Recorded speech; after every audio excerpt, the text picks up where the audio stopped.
কোচবিহার শহরের ব্রাহ্ম মন্দির।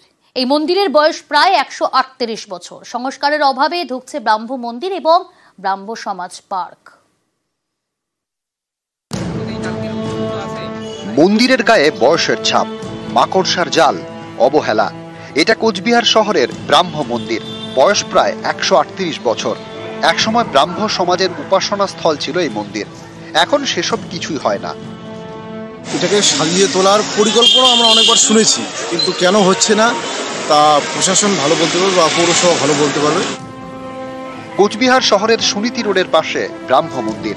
প্রায় 138 বছরের পুরনো ব্রাহ্ম মন্দির।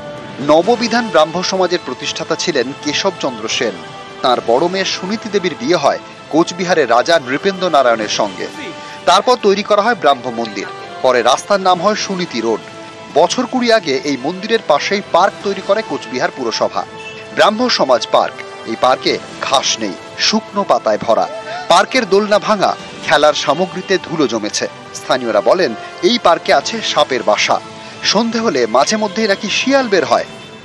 এখানে বিভিন্ন মানুষ আসে দেখার জন্য, আর এটা হেরিটেজ, কারণ ব্রাহ্ম মন্দির এটা তো দীর্ঘদিনের এখানে আছে। বিকেলের পর থেকেই শিয়ালের উৎপাত শুরু হয়, বাচ্চারা আসে তো, কাজে এখানে সংস্কারটা ভীষণ জরুরি। দুটো পার্কের আমরা অনুমোদন চেয়েছিলাম, একটা পার্কের অনুমোদন এসে গেছে, যেটা ব্রহ্ম সমাজ মন্দির, ওটা 40 লক্ষ টাকার টেন্ডার আমরা অলরেডি করে দিয়েছি। আর একটা গায়ত্রী দেবী যে উদ্যান, সেটারও খুব শীঘ্রই এসে যাবে। কোচবিহার থেকে শুভঙ্কর সাহা, নিউজ 18 বাংলা।